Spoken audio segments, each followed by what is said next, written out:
Julen Mascherano naiz, Mondragon Unibertsitatean egiten dut lan, konkretuki diseinu mekaniko eta estrukturaleko departamentoko teknikaria naiz, da ontxe bertan, laborategi honetan gaude, eta hau da nire lana.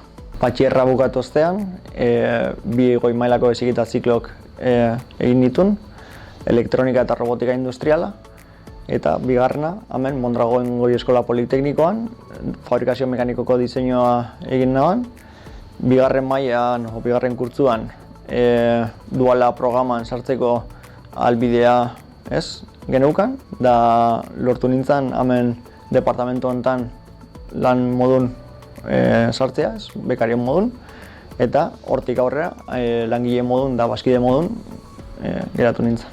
Fabrikazio mekaniko diseinuko tituluagatik koordinatzailea, niri gerturatu zitzaidan, ikasleekin egoteko, laborategi teknikari eta fabrikazio mekanikoko diseinu ikasketak egin duen pertsona batek, ze lan eskaera edo ze lan motak egin dezaken ikaslei esplikazioa emoteko, eta hau da garatu nituen puntuk, puntu importanteenak.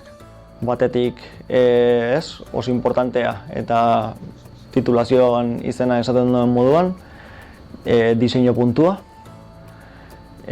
Bertan azkenean titulazioan honetan oso nabarmentzen da marrazketak teknikoa.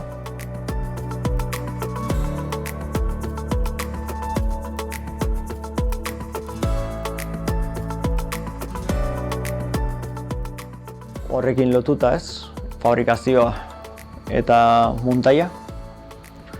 Eta gure kasuan pixka bat berezia danez, laborategi teknikari izan da ikerkuntzara bideratuta, horrek aparte dekogu ensaioen analizia, enpresa baten izango ziala piezen garapena edo lerro baten garapena, eta horrekin bukauta, gure kasuan datuen analizia, datuen bilketa eta bere datuen analizia bai.